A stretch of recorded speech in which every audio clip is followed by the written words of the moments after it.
আজকের ঘূর্ণিঝড়ে দেখেন গাছ তো পড়ছে, ওদের ওয়ালের উপরে পড়ছে একদম পুরো ভারী ঘর নিয়ে।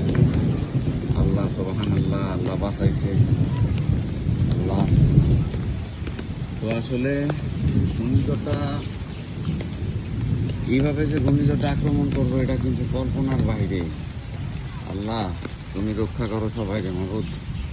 এই যে দেখেন ওয়ালের উপরে গাছটা পড়াতে মনে হয় কিছুটা রক্ষা হয়েছে, আর নাহলে এদের ঘর বাড়ি আরো ক্ষয়ক্ষতি হইত, আরো ক্ষয়ক্ষতি হইত। কিন্তু এই ঘরের লোকজন আছে কিনা। এ চাচা রাজীব, ওই চাচা আসত নি রে? চাচা রে তোর তো অবস্থা একদম বেতাল রে। আল্লাহ আল্লাহ মাফ করো আল্লাহ। মাফ করছে তো আল্লাহ। আল্লাহ মাফ করছে।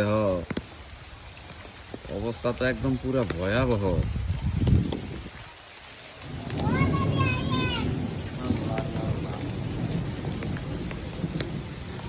আল্লাহ সুবহান আল্লাহ।